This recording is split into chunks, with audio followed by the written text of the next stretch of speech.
Good evening, everyone. Good evening. Thank you for coming out tonight for supporting the Baskervill Food Pantry, Carolina Human Reinvestment. And I also want to thank everyone who put on this production tonight. And I know that you have not seen it yet, but I'd like to encourage a round of applause for all of the hard work.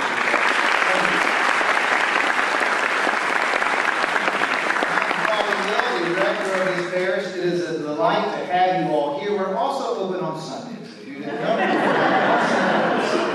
I get to do a few things in front of you this evening that are my three favorite things to do here. The first is to welcome you. You who have been here before, you kind of know this. Whether this is your first time here, or your second, or you have lost count, you are welcome here. You honor us with your presence tonight, so thank you. My second favorite thing to do is to tell you where the bathrooms are. So, out in the hall to your left, you'll see a hallway there. Men and women are on the left after the left. Also, I've been asked to remind you to turn off your cell phones, or you'll get the mummy's curse. My mummy will come and yell at you. So please do that. This is a wonderful fundraiser for the Baskervill Food Pantry and Carolina Human Reinvestment. In just a moment, I'd like to invite Sarah Purdy, a former leader of the Baskervill Food Pantry, to speak just a moment about that. But my other favorite thing to do, I'll assure you that God is present with us tonight. So would you pray with me? Almighty and most merciful God, we remember before you all poor and neglected persons whom it would be easy for us to forget. The homeless and the destitute, the old and the sick, and all who have none to care for them. Help us to heal those who are broken in body or spirit, and to turn their sorrow into joy. Grant this, Father, for the love of your Son, who for our sake became poor, and of course, for ghoulies and ghosties and long-leggedy beasties and things that go bump in the night, good Lord, deliver us. Amen. All right, it's my pleasure to introduce to you Ms. Sarah Purdy. Good evening. I hope you enjoyed tonight's storytelling. I'm Sarah Purdy, and I am a volunteer at Baskervill Food Pantry here on the Holy Cross campus. We are a self-funded, all-volunteer organization, and we love our volunteers. We have over 100 volunteers at the pantry. The volunteers are humble, they are passionate about their work, and they are compassionate with all our clients. We have over 100 volunteers. They serve in many different ways. Some bag groceries in the afternoons for our client servers to hand them out each morning. We have a restocker team that always takes the food from donations and from food drives and sorts it and makes sure our shelves are well stocked. We have a team that goes to pick up food from Low Country Food Bank, from Food Lion, from Lowe's Foods, from Fresh Market, and from Publix. That food is either donated or purchased. We also have our Feed Georgetown County team of volunteers, which bag groceries and distribute them on the western side of Georgetown County every month, rain or shine. And it has rained on them several times, but those ladies are out there every month working to serve the poor over on the western side of the county. We also have Fresh Produce Express 5 times, and at each express, we distribute over 9,000 pounds of fresh fruit and vegetables. That's a lot. That's a lot of food, and it takes a lot of volunteers to do that. Our volunteers are what keeps the pantry running smoothly. If anyone would like to volunteer, we have a sign-up sheet at the back of the sanctuary, and I will be back there after the storytelling to answer any questions that you have. Thank you all for coming tonight, and enjoy. Good evening. Good evening. I'm Gianni Gajo with Carolina Hero Investment. Tonight, I want to put that under the symbol of friendship. Tonight, I want to talk about the partnership within the community. So tonight is not just an event for us. There is a way to say together we can go very far. You all know us as Carolina Hero Investment, but you also know the community garden right down the road from here. That's one of our programs. And early in the process, we partnered with the food pantry. And once we grow the crops there, Ms. Daddy and her team at the food pantry come together to pick it up and distribute it to the community. We cannot achieve that without that partnership. So we are very blessed to have a community that comes together to make a difference in our community. Our other programs is the after-school program. So we have few kids here on this campus that are a part of our program. We now are serving 5 sites at the middle school in Wakoma, the intermediate school in Wakoma. In Angels, we are at the Rosemary Middle School, and in Georgetown, we are at the Housing Authority.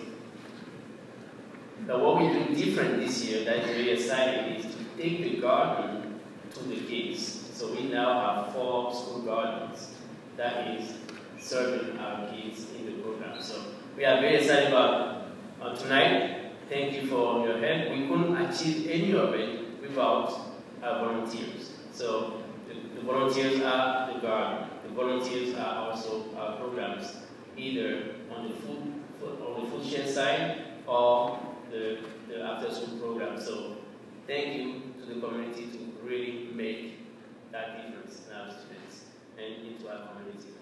Enjoy tonight.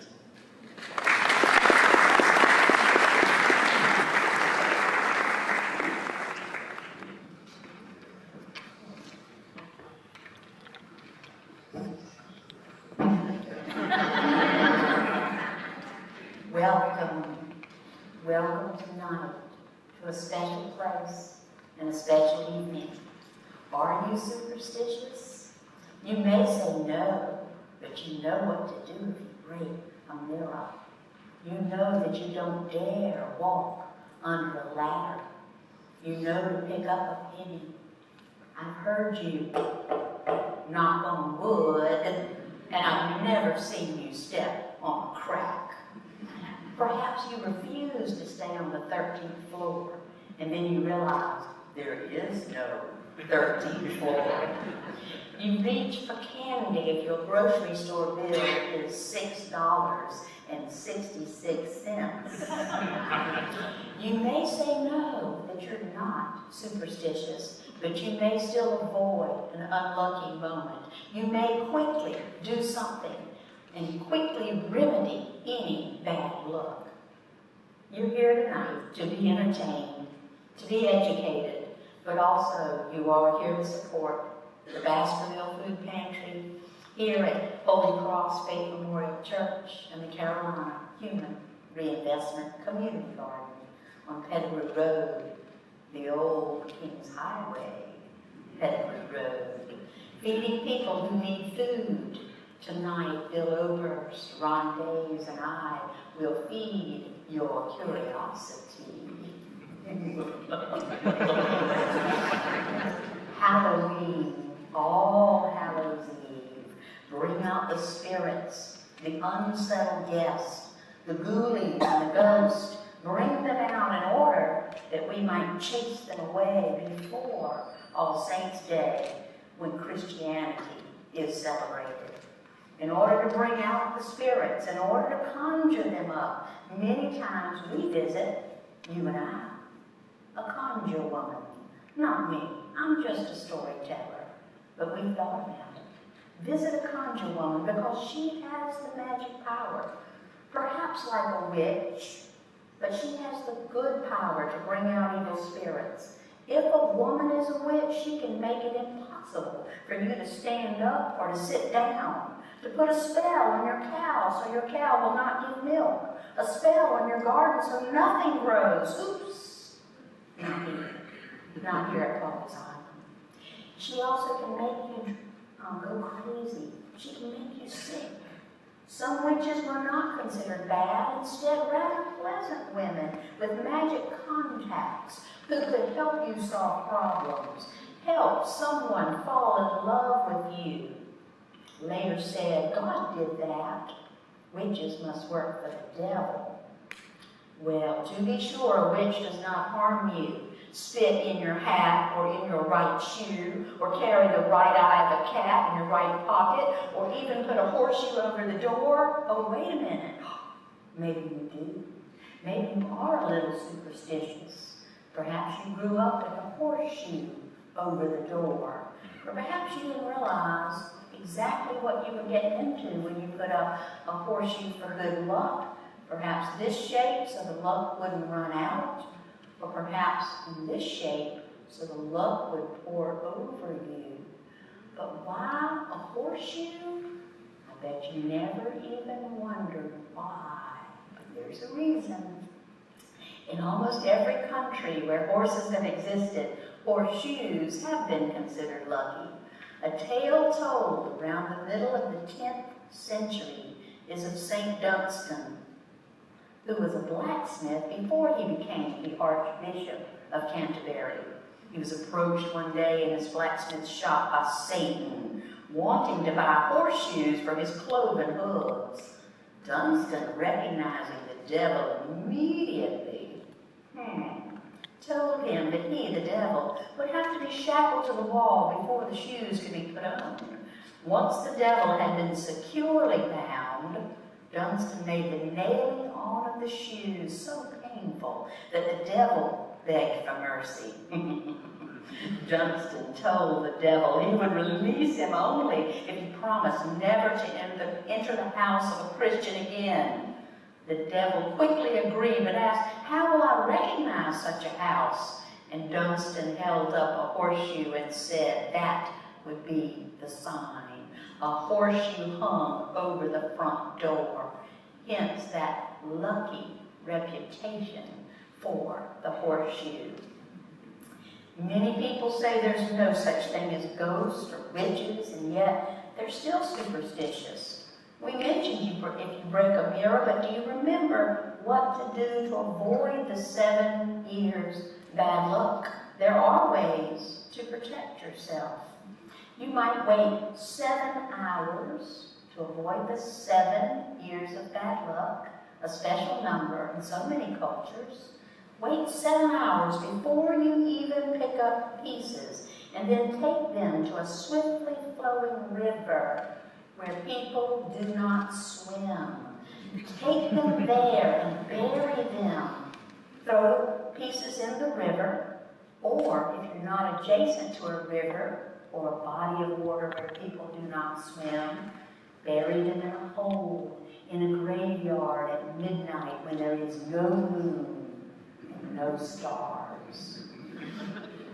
But why not walk under a ladder? It's just a ladder, honey. It's just a ladder. People used to be hung from the uppermost rung or step of a ladder. Imagine living in a treeless western plain. Imagine when lumber and wood was so precious it couldn't be used for temporary scaffolding. No, instead they might use a tall ladder simply leaned up against a building where the criminal was hung, or perhaps even though his body was removed and buried, his soul remained. Don't you walk under that ladder and let that spirit live in your body as you make your way away from the ladder. But if you do accidentally walk under a ladder, will you walk backwards under it? And that'll erase the bad luck. We've all picked up pennies. We know that if you pick it up all the day, you'll have good luck. but it has to do with witches. Pick it up before the witch gets it, because a witch might use metal, a paper clip, a safety pin, a penny, a nickel, a dime, a silver dollar. Pick it up so it will not be available to a witch to use to weave her evil spell. Pass the salt, please. The salt and pepper always go together, not if you know that. The salt and pepper always go together, but you always pass the salt and pepper and set it down. Set it down before the other person picks it up, so you avoid the catastrophe of spilled salt. But if the salt does spill, take a pinch and throw it over your shoulder. Any shoulder? No, your left shoulder.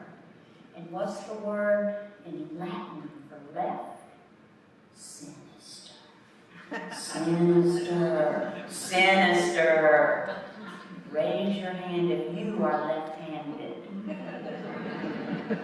Now put your hands down and rest easy. Now we know that left-handed people are the smartest, the fastest, the best of all the right-handed others. Whoever eats the last piece of food during a meal must kiss the cook.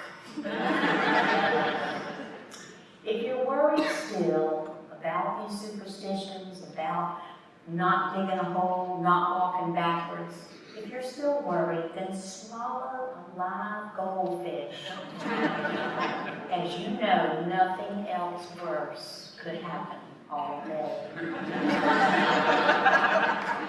So many people are superstitious and they don't realize it, or they don't adhere ever so closely to these rituals and rules. No other place can compare to a baseball field for superstitions, whether it's the field or in the dugout or in the locker room. Pitchers who refuse to change their underwear, batters who sleep with their bat during a good streak or perform repetitive routines when they're up at bat. One of our current baseball players has an interesting superstition. In a slump, he wears a gold thong. I can't tell the name and the tail, because that's not nice manners. Or if I do tell you who it is wearing the gold thong, it might bring me bad luck. And as we say, bad luck. The most common superstition of all is that number 13. And most of you know it was because of Jesus Christ, of the Last Supper, where his 12 disciples were invited to eat with him and then break the bread and drink the wine. Because of the terrible thing that one of those 13 seated at the table, Judas, did to Jesus. Ever after that, over 2,000 years ago, 13 has been an unlucky number. Not just in hotels, but developers, builders, and architects must be superstitious if there is no 13th floor in any hotel, in any skyscraper. I believe they all get together and say, oh, I'm not superstitious, but our visitors might be. So many cultures have had their own superstitions, their own rituals, ghosts, and spirits. Tonight we'll explore this cross-cultural phenomenon. From the Christian tradition, many of us cross our fingers, don't we? I hope I get that job. I hope I get to go play golf tomorrow. I hope the tour boat Imagine goes out despite bad weather. I hope. The sign of the cross. From Ireland we get the boogeyman. From Old England we get the early English colonists brought to Carolina the boogeyman. And the enslaved humans from Africa brought us hags and haints and the flat eye. And why are so many natives on the neck, the Waccamaw neck, still so superstitious? Is it the water, the ocean, the salt marsh, the swamps, and our swiftly flowing rivers? Water, often the dividing line between life and death. Or here on the Waccamaw neck, is it the Spanish moss, which is neither Spanish nor moss? But of course, The Spaniards chased our native people, the indigenous women, through the limbs of the trees and caught their gray beards on each and every limb. You know that's the real reason for Spanish moss. Or could that be, could it be that superstitions are a way to control other people? Think about it for a moment. What if women became smarter than men? What would the men do? If medicinal healers and midwives began to understand medicinal plants and humans even better than the trained doctors, would those women be labeled witches? Oh, yes, and it's happened. What if church leaders discovered that there were men and women who appealed to a higher power, but it wasn't God, in order to cast a spell, to find a lost object, to create a love potion, a fertility miracle without prayer, without a Catholic priest, without an Anglican priest, without an Episcopal priest, without a very reverend minister? They must be a witch. Surely those others, those outsiders might be shunned, they might be cast out, or very often simply put to death. And what of the fear of the unknown? What if that was used to control the actions of younger people? Swim in shallow water, or the undertow will take you. My mama controlled me that way when I went swimming. Stay in bed or the boogeyman will grab your feet, my daddy told me. I never got out of bed after he told me in. Don't touch a dead man or he may come to life. A mistake I made at my uncle's Brockington funeral home. Little did I know, it wasn't a dead man, it was his assistant. He came back to life after a long nap. But what about controlling the behavior of less educated people who were under the thumb of slave owners, masters, and even bosses? A flat eye in the attic might keep you from trespassing in a large and empty house. What about Mom Nana at Hobcaw House? What about the day that Bernard Baruch bought the property, unbeknownst to his wife? What about the day that he said, it'll be wonderful, it will be beautiful, you'll see? And as the small yacht pulled up to the large house on the bluff overlooking Winyaw Bay, Mrs. Baruch saw for the first time an abandoned house, an empty house. And she turned to him and said, what in the world? And he said, oh, it's a little dusty now. There's a little bit of a problem now. But I think you'll find that there are plenty of people here that need a job, that want a job. I've already hired several men from the village to come and work in the yard. See them on the hill doing the yard work, clearing. Surely you can find some women to help you in the house.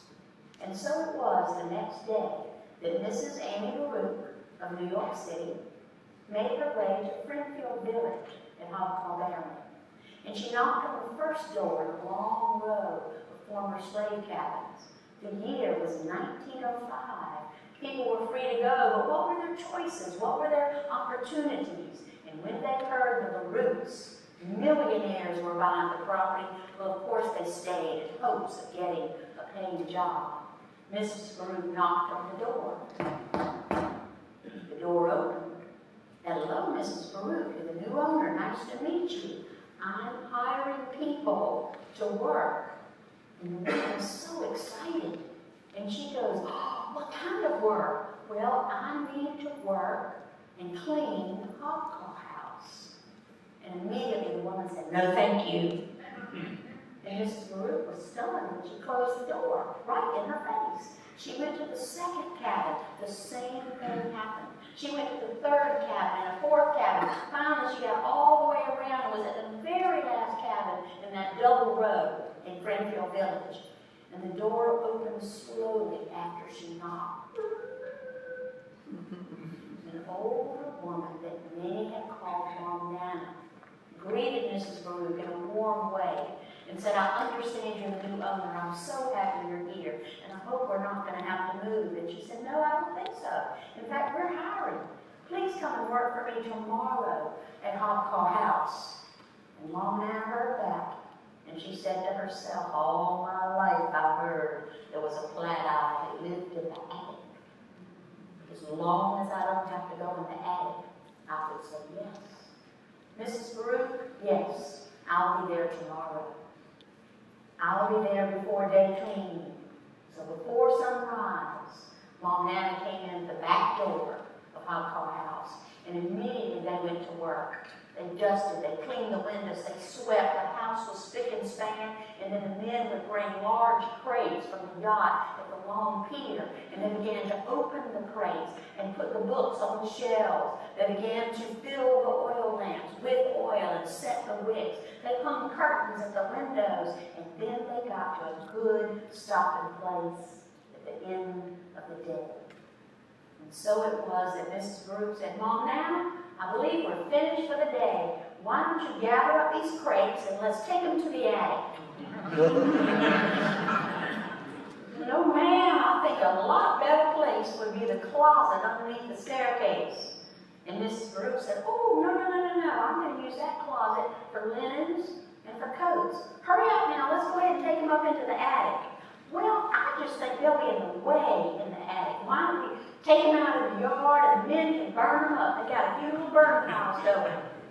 Mrs. Baruch said, well, Mom, I was thinking I might use those crates at Christmas to distribute oranges and nuts and candies. Think about Mom knowing how wonderful that would be. So, she took a deep breath. She said, yes, ma'am. She gathered up as many crates as she could, one trip maybe. And she began going up that long staircase. She took the first step, second step, third step, and wouldn't you know it, there were 13 steps. She got to the top, and she shifted her crates, and she reached out her hand. She turned the knob, and then she pushed the door open. And she stepped into the attic, and she looked to the left, and she didn't see anything. She stepped in and looked to the right, and she didn't see anything. And then she took one more step, and there in front of her was the cloud! The cloud! She threw the crates into the room and flew back down the steps. 13, 12, 11, 10, 9, 8. At 1, she was headed to the back door and moving as quickly as she could to go back to her cabin where she slammed the door.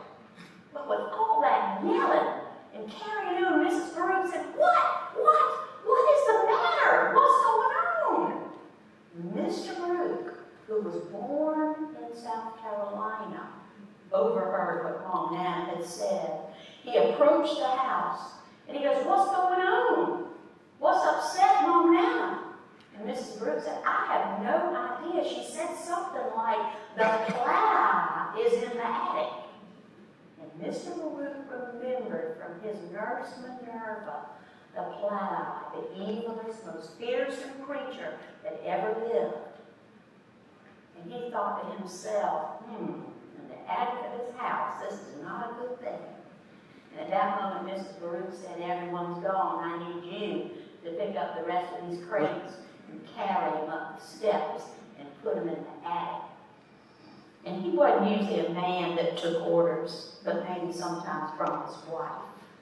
He gathered up as many boxes as he could in one trip, and he began walking up the attic steps, 1 step, 2 steps, 3 steps.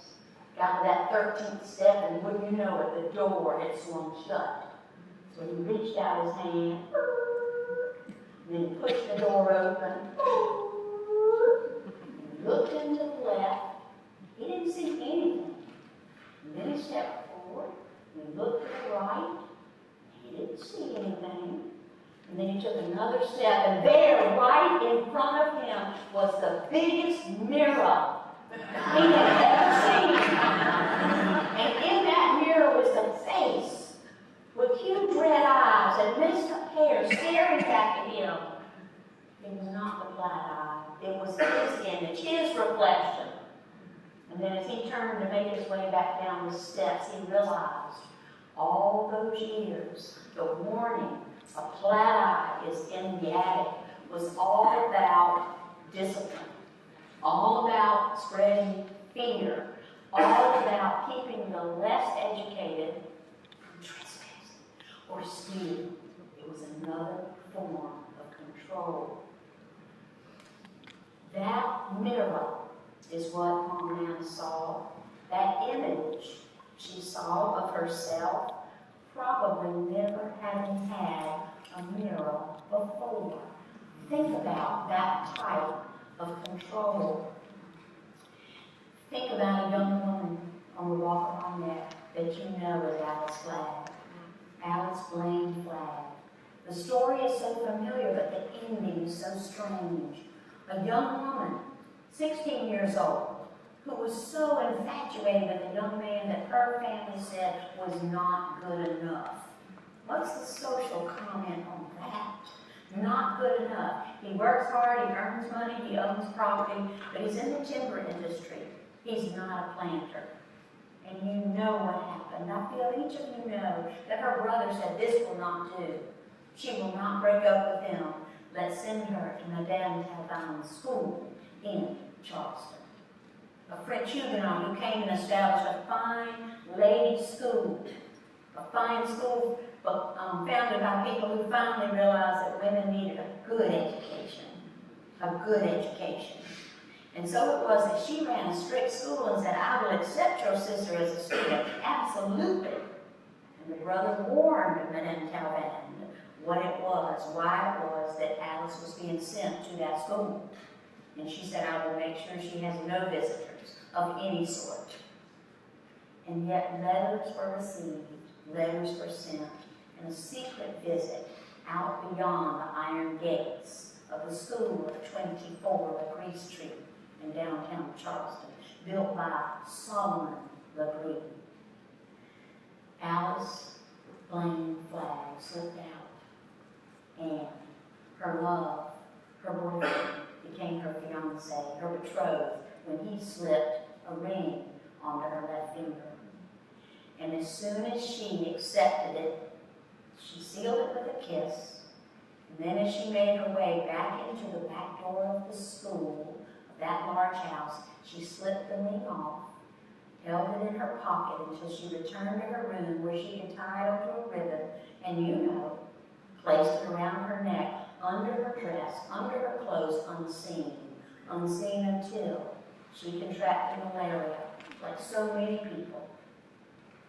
Her brother was contacted to come and pick her up at 24 LaGree Street. He brought her home and she was suffering. She was delirious. And as the enslaved woman cared for her, undressed her, bathed her a bit, she realized there was a ribbon, a ring around her neck. And without hesitation, she told her Alice's brother, Dr. Flagg, and angrily, the ribbon was untied. Angrily, he carried the ring out into the marsh. At their home, their summer home, the Hermitage, faced the salt marsh of Merle's Inlet. He threw the ring into the marsh, hoping it was the end of any romance and hoping that Alice would recover. But she did not. And hastily she was buried in a shallow grave at the Hermitage, covered by oyster shells to prevent animals from digging her grave. And when her mother returned, she was buried again in a more proper grave, in a permanent grave. Most people will assume that grave was at All Saints. But no, she's not buried there. There's a marker there. A marker for a girl who was born 1 year later. Alice Blaine Flagg died in 1849, and a baby, Alice Blaine Flagg, was born in 1850. Alice Blaine Flagg, by the time she reached the age of 21, she was considered a spinster. A spinster. And so it was that her parents, as they were aging, placed a marker at All Saints Cemetery that simply says, Alice. And when they died, this new Alice Blaine flag decided she'd move to Plantersville on the other side of the PD River. And she surprised everyone. She lived until she was 84 years old. And there, that brave Alice Blaine flag in Plantersville.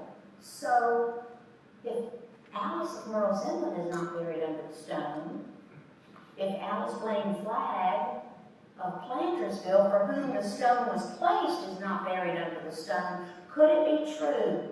Could it be true, as Mr. Gurdon Tarbox once said, as the chairman of the cemetery committee at All Saints Church? No one is buried under the marker at All Saints.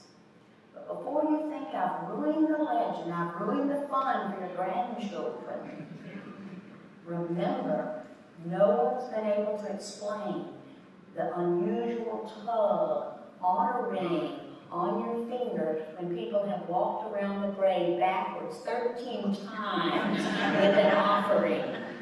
Explain that and you may have solved the mystery of Alice Flag. As we wonder about ghost stories and superstitions, fear, control, or just entertainment, let's consider the relationships between each other, the kindness or indifference people have toward one another, and now many people are simply surviving. The role models for survival in this country could easily be the African enslaved who were imprisoned, kidnapped, trafficked as enslaved humans to a foreign country, to America, but despite everything, retained much of their culture, many of their stories, their religions, their beliefs, and their superstitions. When you go home tonight, walk carefully, walk quickly, and don't let the flat eye catch you. Don't get out of bed, the booger will grab your feet. The leprechaun may play tricks on you. They might not, but who are we to say they will or they won't?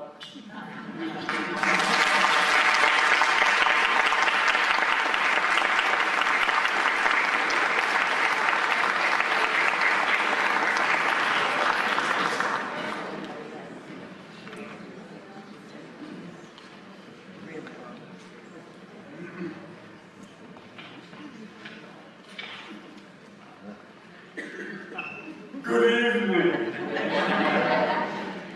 I would like to begin our spooky encounter by hearing your most blood-curdling scream whenever I point in your direction.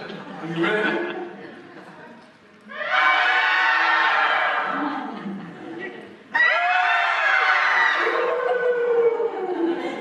Now please remember to make that sound whenever I point in your direction.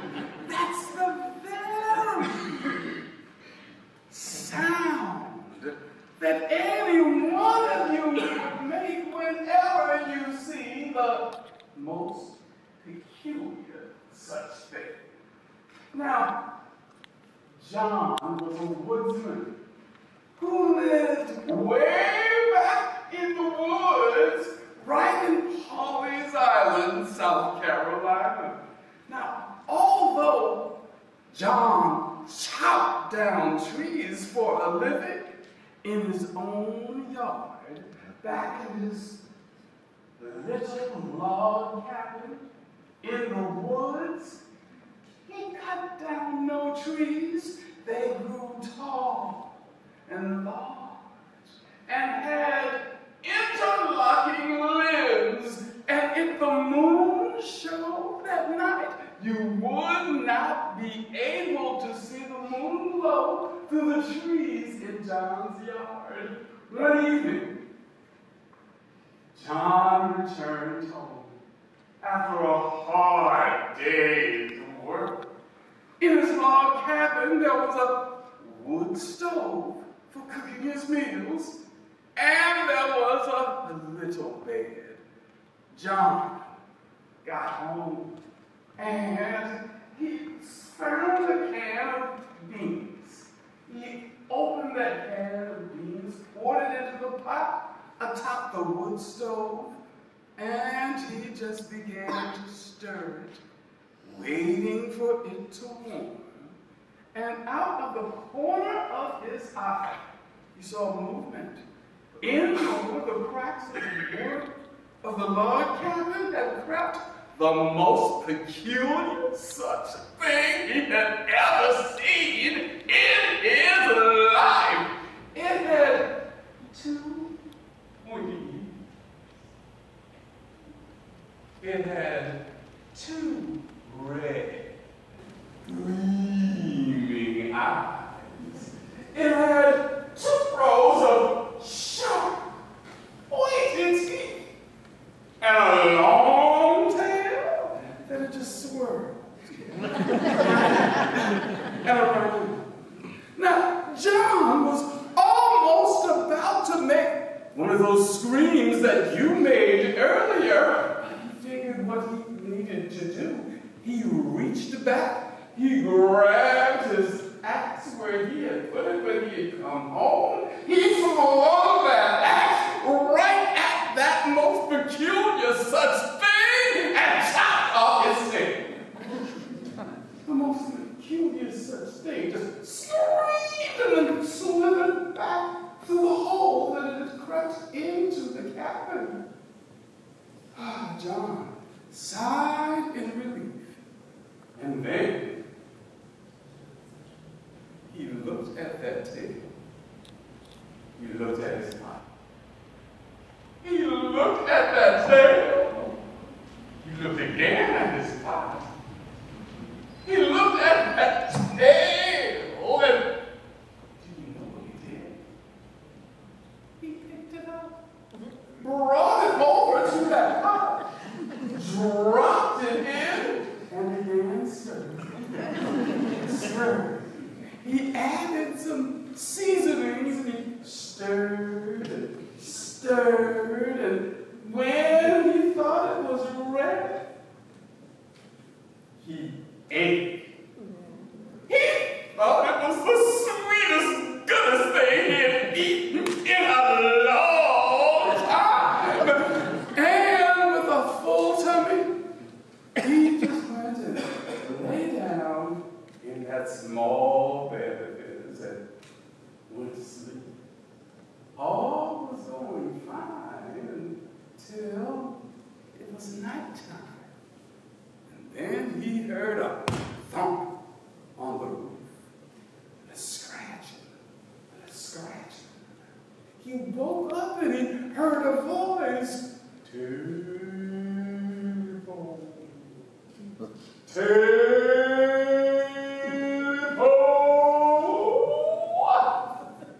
John knew exactly what to do.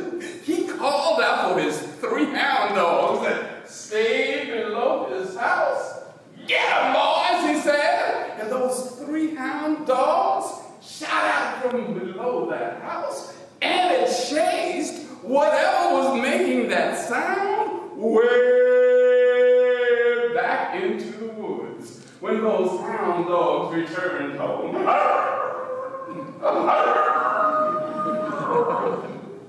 John settled like that and went to sleep until about midnight, hag hollering time. He heard a thump near his front door, and then there was a scratching and a scratching. John woke up and he heard a voice.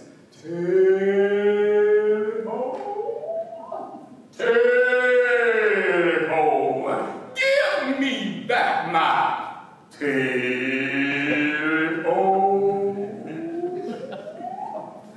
Well, John called those 3 dogs by name this time. Get 'em! Eat 'em up! Finish 'em off!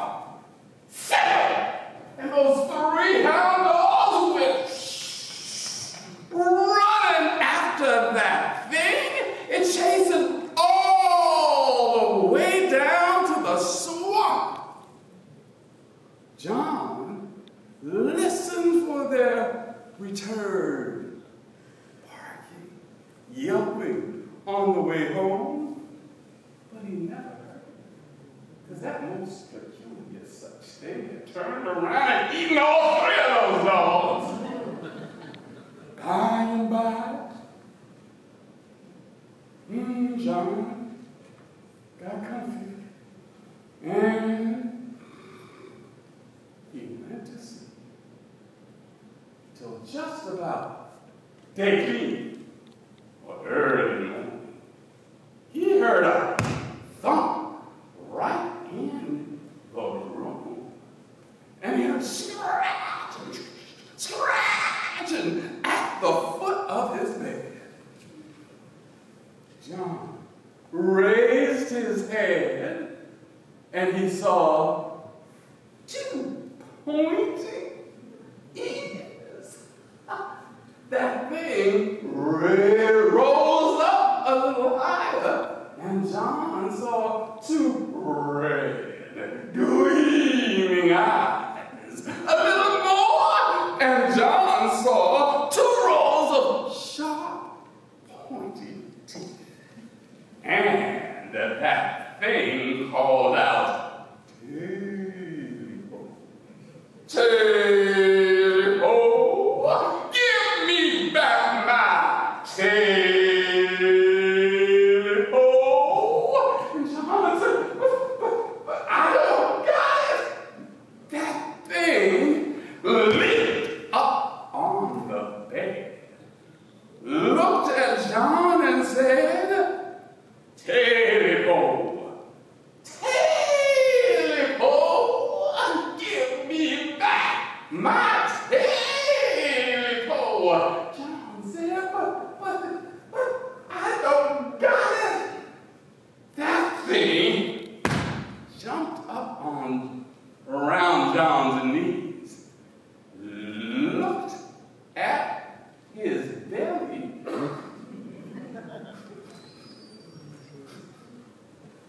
and then moved up closer atop John's chest, just like a hag was riding him, looked him dead in the eyes and said, I know you got it. I know you know. Give me back my table. John again said, but I don't got it. He didn't know what to do, but he tussled until he was free. Then he shot out that house with that most peculiar such thing chasing him all along the way. Now, it's sad. When you're in the backwoods of Paulie's Island, sometimes when you're in an area where the trees are so tall, with interlocking limbs, so that you can't even see the moonlight shining through, when the winds begin to blow, you can hear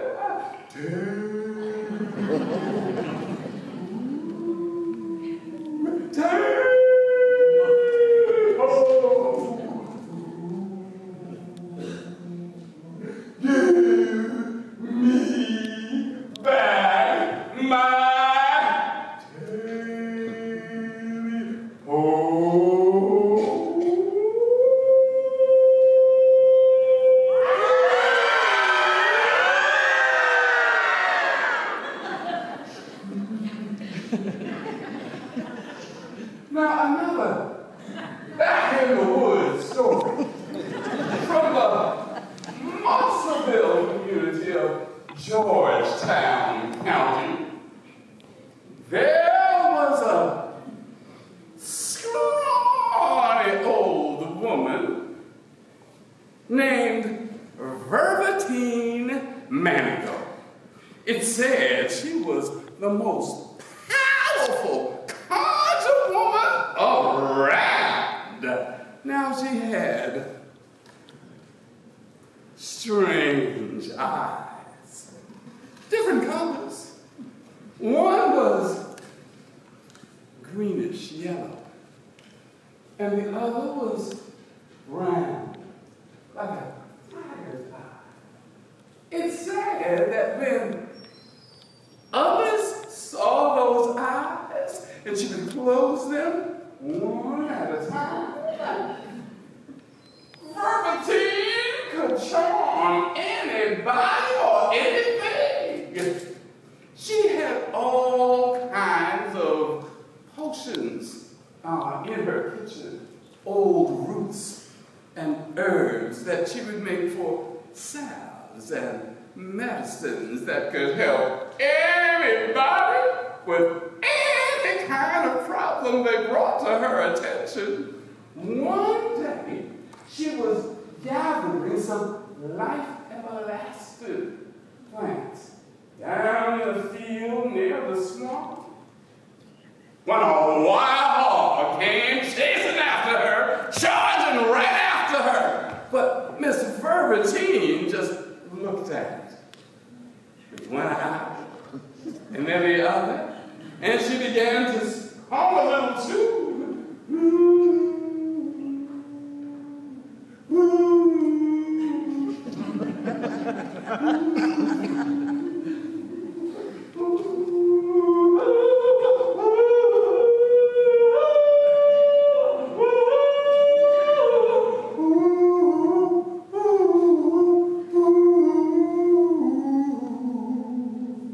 That wild hog stopped charging.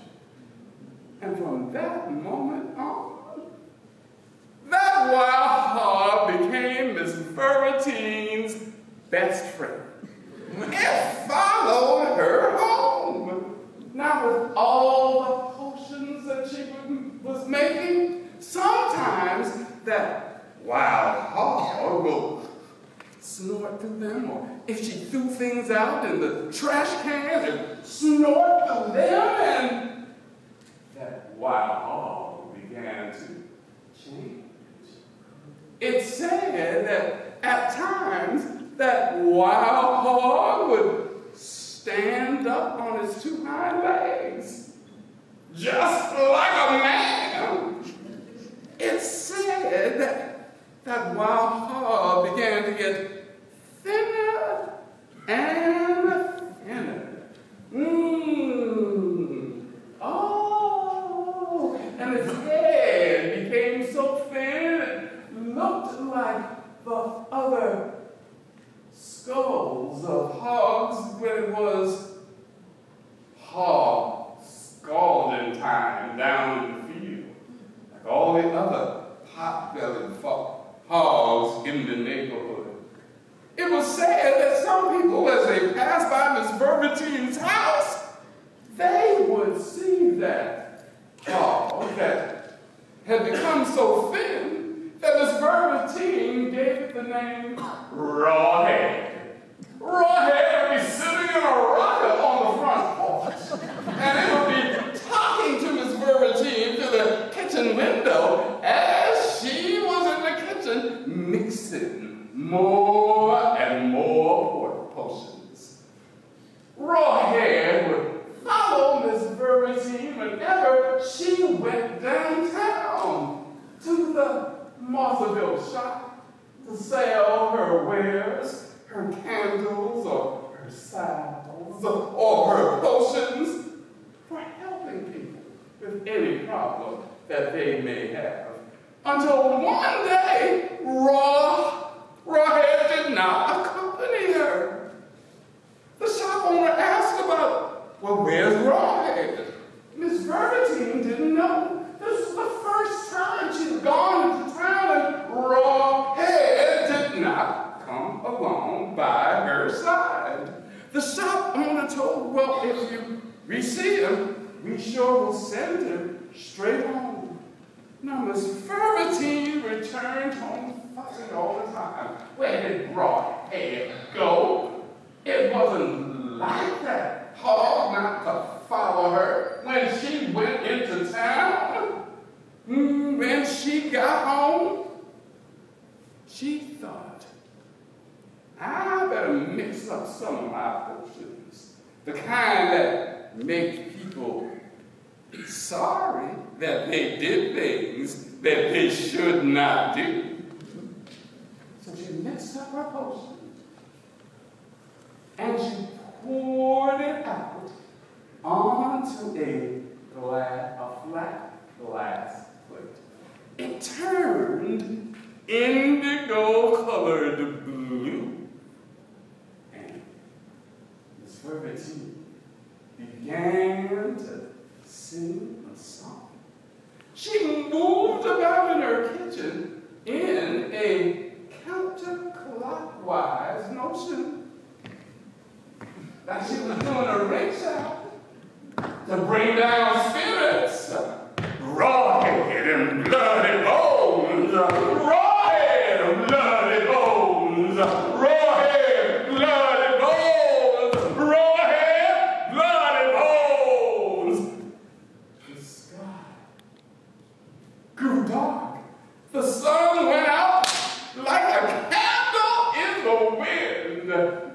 Miss Vervetine looked at the glass plate and she saw pictures, one after another. One picture was an image of a hunter from nearby Andrews, going through the woods of Georgetown in the Baskervill community, calling out all the hogs. He was like the Pied Piper of Ogden. All the hogs were following him, including Rawhead. The next picture, the hunter had led them down to Hog Scalding Field. In the next picture, Rawhead had his head chopped off and was a bloody bones piled up with the head in the back of the hunter's wagon, like all the heads of the other hogs of the neighborhood that he had found and killed. Vervetine continued her song. Rawhead and bloody bones, rawhead, bloody bones, rawhead, bloody bones, rawhead, bloody bones. She continued singing until a streak of lightning leaped out from that plate of blue liquid. It flashed out of the house through the window, all the way down to Hog Scalding Field. And it landed right by the severed head of Rawhead.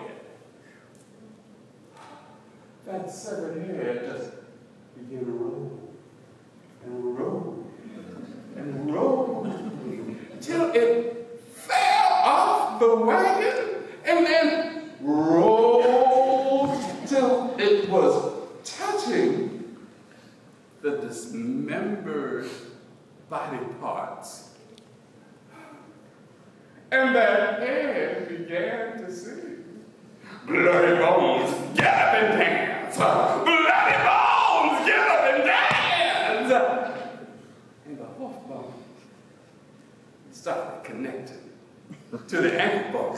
The ankle bone started connecting to the leg bone. The leg bone started connecting to the knee bone. And it rolls out on his two legs, standing like a man, just like it did sometimes at Miss Vervetine's house.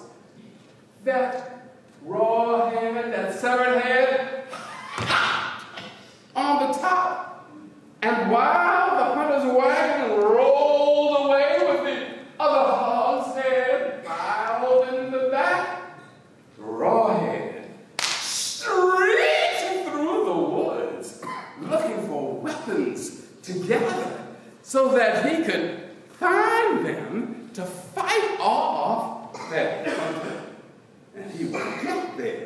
before that Andrews hunter arrived home.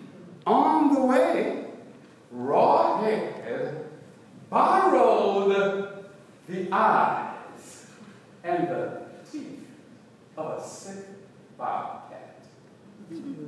Then it found the claw of a long dead black bear. Then it gathered the rotting tail of a dead raccoon. Rawhead put all those pieces on his reassembled body and took his foot in his hand. That's gonna get you for hurry up. He took his foot in his hand and went all the way to the farmer's barn, cracked up in the loft, and waited for the hunter to return home. When the sun be red for dawn or evening time, the hunter and his horse pulled up to the barn. Now the horse snorted and neighed because it felt the presence of Rawhead inside that barn, not knowing what it was. But the hunter tried to calm the horse down, eased it on into the barn. As he got toward the stall, he looked up and saw two gleaming yellow eyes looking down at him. Now the hunter thought that it was one of the neighborhood kids with a mask on trying to scare him. So he said, "Hey, Bubba, why you got those big eyes? To see your grave," Rawhead answered.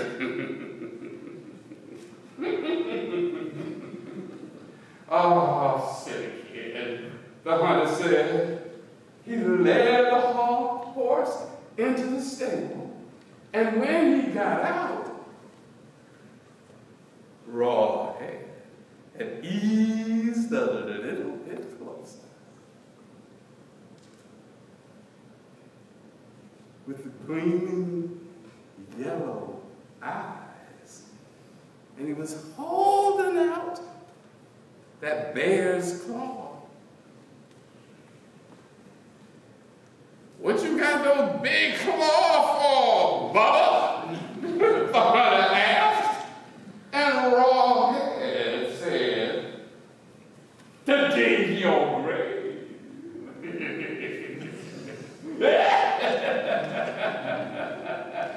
Ooh, the skin, the head on the hunter's skin began to rise, but he hurried out of that barn.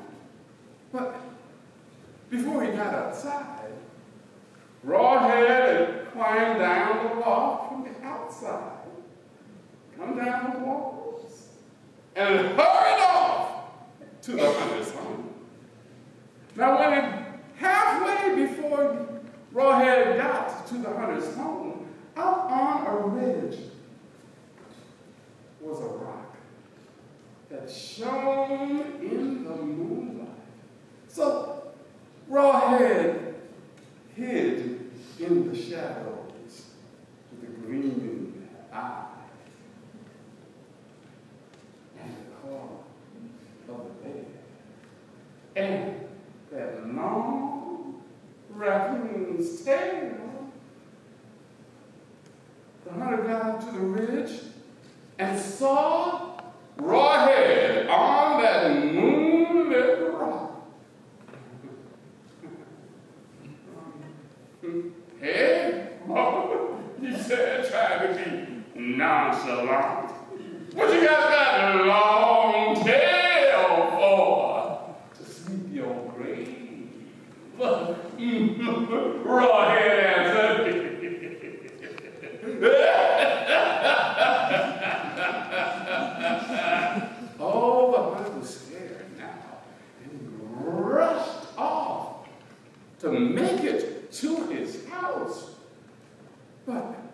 before he got there, Rawhead had jumped out on the roof.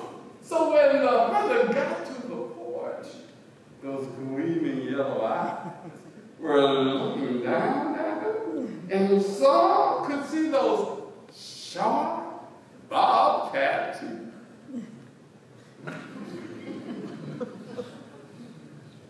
So the hunter asked,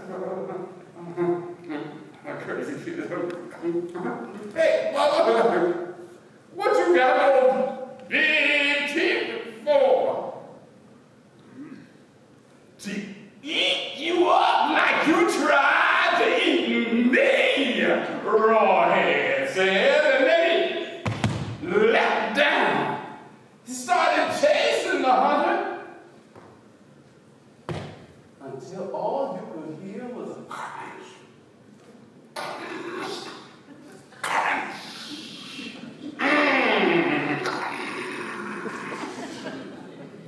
No one ever saw that hunter again. But it said every moonlit night in the community of Baskervill, over in Georgetown County, Rawhead can be seen riding the hunter's horse, showing those sharp teeth and holding that severed head in its claw. And wearing the dungarees, the overalls of that old hunter, with the tail cut in the back for that long tail. And as it rides, it says, I'm Rawhead and blood and bones. Don't you worry about me. And when I hear you scream,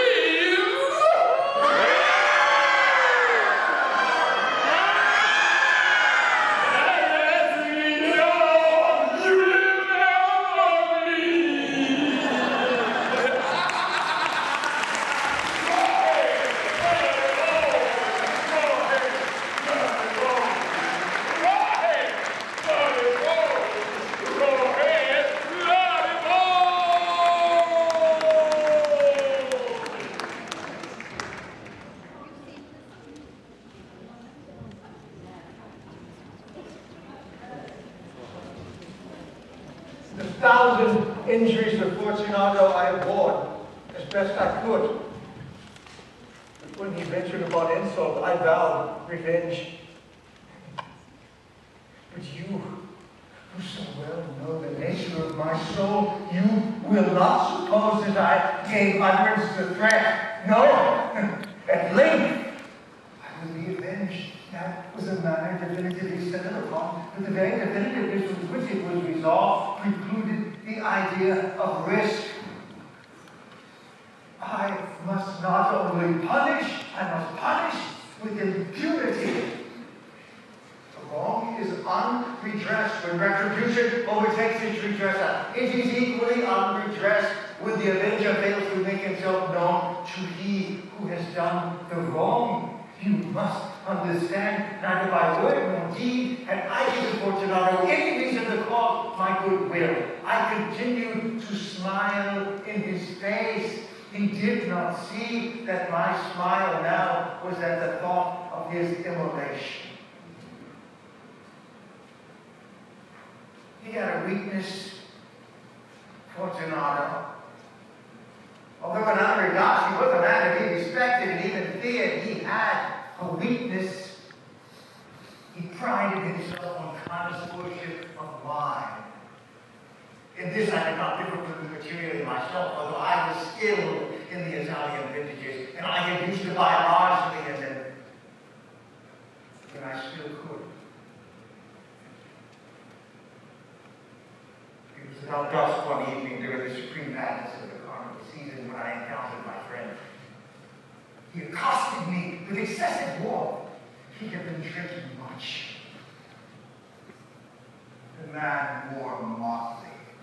He had on a bright party-striped jester's dress, his hat surmounted with a cockle cap and bells. I was so glad to see him, I thought I should never have done shaking his hand. My dear Fortunato, you are luckily met. How remarkably well you are looking this evening, my friend. But you must excuse me. I have received a cast of what passes for Amontillado. And Amontillado? He said, in the middle of the carnival, a cast? That is impossible. I have my doubts. I said, and I was foolish enough to pay a full Amontillado price without consulting you. You were not available. I was afraid of losing a bargain. Amontillado. I have my doubts. Amontillado. I have my doubts, and I must satisfy them. You are engaged. So I am on my way to Lucreci. If anyone has a critical taste, it is Lucreci. He will tell me if it is Amontillado. Lucreci?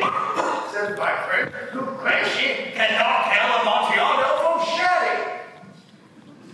And yet, some will have it that his taste is a match for your own.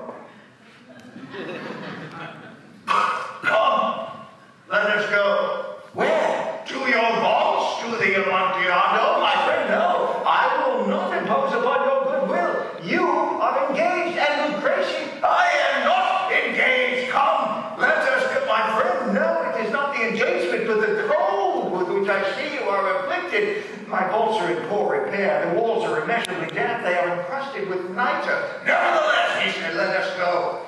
Amontillado, you have been imposed upon. And as for Lucreci, he cannot tell scanning from Amontillado.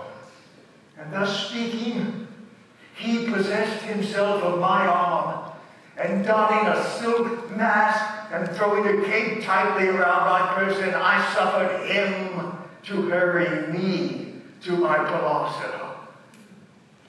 The house was empty.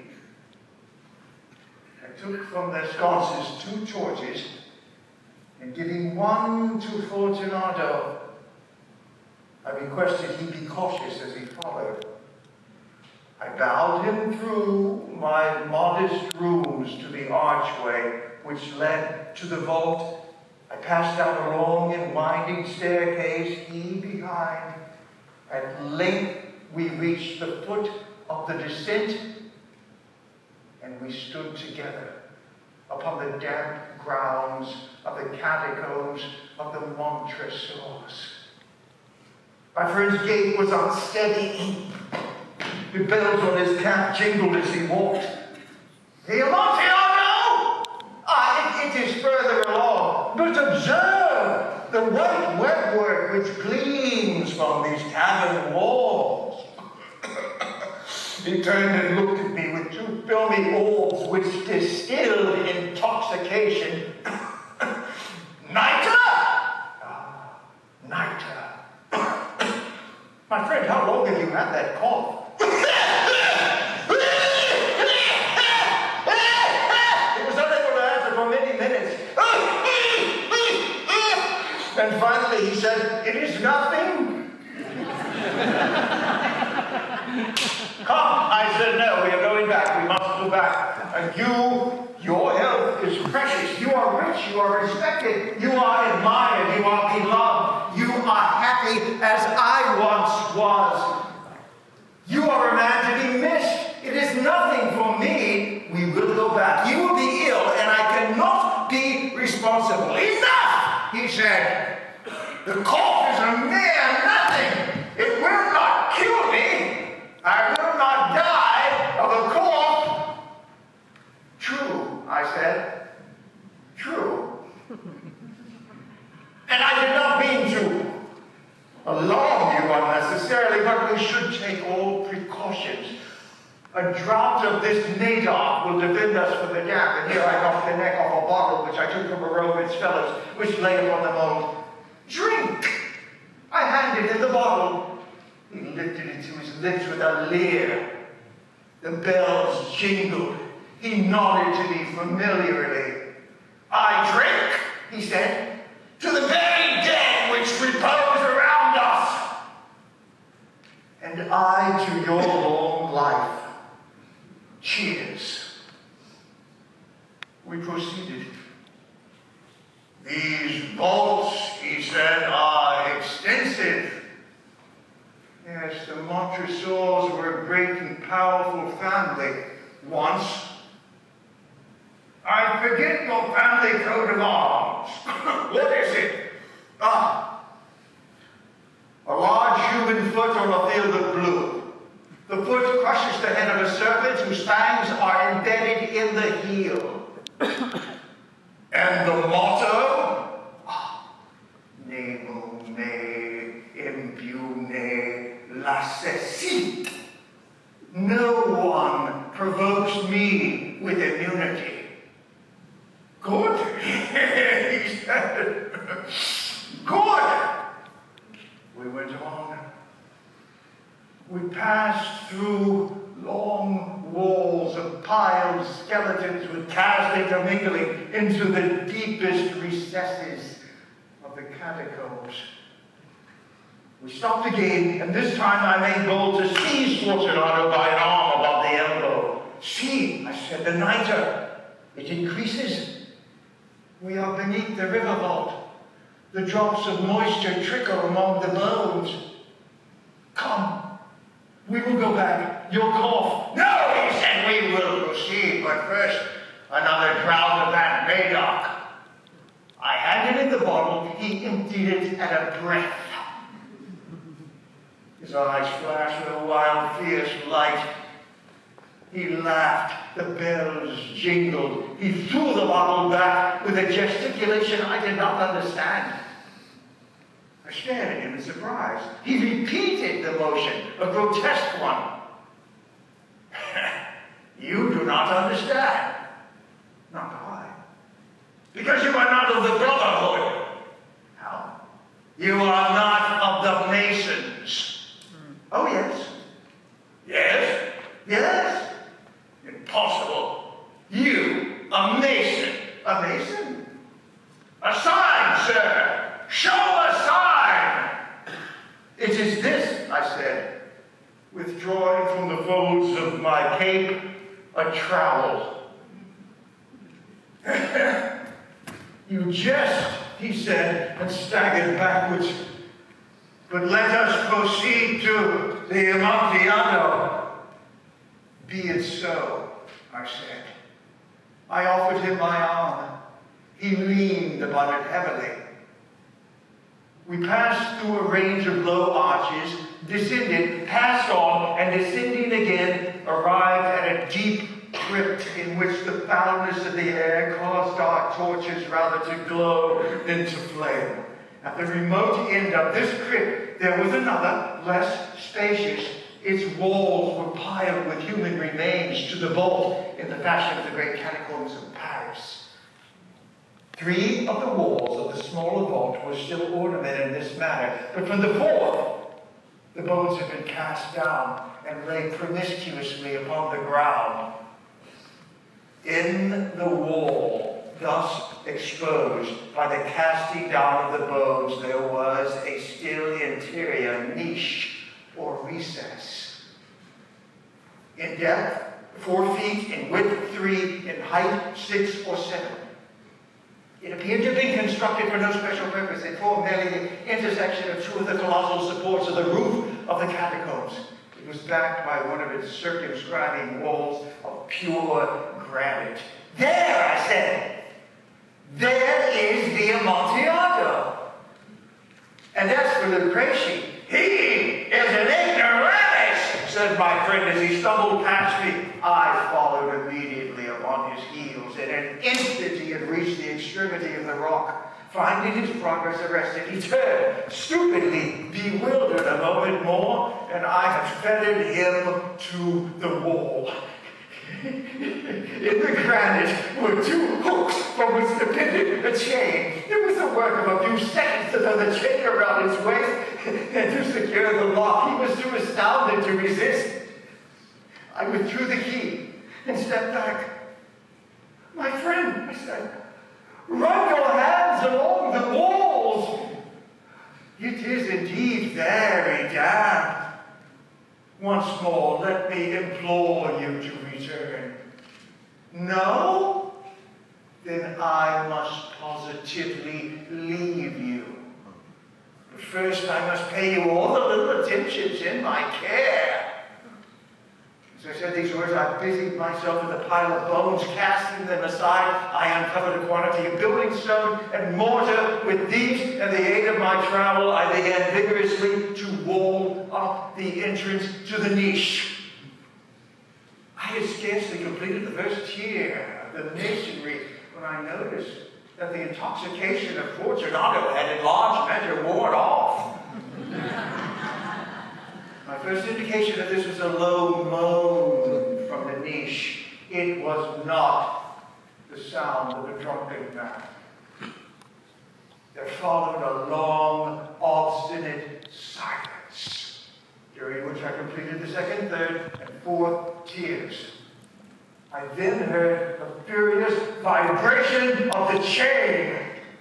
The noise went on for several minutes, during which, so that I might hearken to the enjoyment of it more, I sat down upon the bones. When the noise at last ceased, I completed the fifth, sixth, and seventh layers. The wall was now nearly on a level with my breast. I showed my torch in the aperture and cast a few feeble lights on the throne within. The succession of loud, shrill screams from the chain form within thrust me violently back.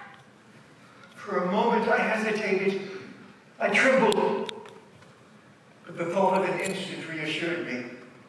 I placed my hand upon the solid fabric of the catacombs, and I felt satisfied.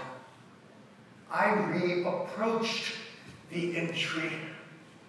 I replied to the yells of him who clamored. I encouraged them.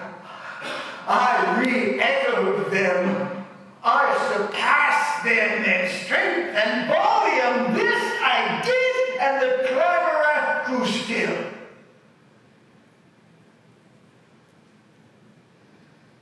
It was now midnight. My work was drawing to a close. I completed the 8th, the 9th, the 10th tiers, and most of the 11th, the last. There was but one stone waiting to be fitted into place. I struggled with its weight and placed it partially in its destined position, when a low laugh from within the niche raised the hairs upon my head. It was followed by a sad voice that I had difficulty recognizing as that of the noble Fortunato.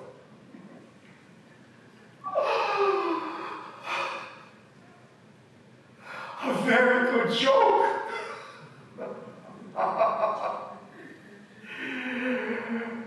An excellent jest, my friend.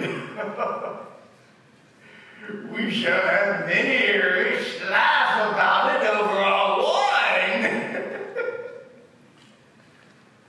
The Amontillado. Yes. The Amontillado.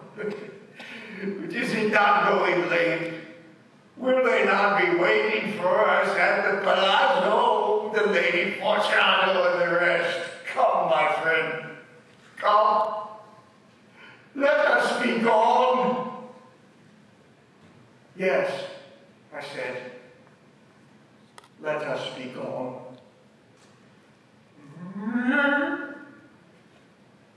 For the love of God, Montresor! For the love of God! Yes, for the love of God. But to this I hearkened in vain for a reply. Fortunato, I grew impatient. Fortunato! No answer. I took a torch and dropped it into the remaining aperture. In reply, I heard only a soft jingling of the bells. my heart grew sick. It was no doubt the dampness of the catacombs that made it so. I hastened to make an end to my labors. I placed the last stone. I plastered it up. And against the new masonry, I re-erected the old rampart of bones for the half of a century. No mortal has disturbed them. Requiescat in pace, my friend. Rest in peace.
Food Pantry and the Carolina Human Reinvestment.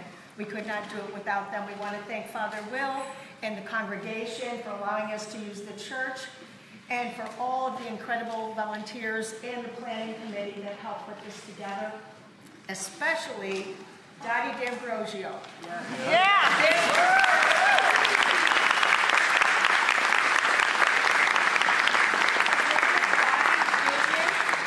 She came up with this last winter, and she has been working tirelessly to put all the people together and to make this happen. So thank you, Dottie.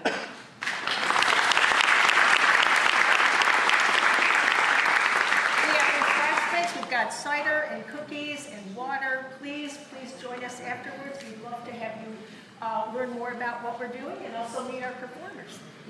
Thank you.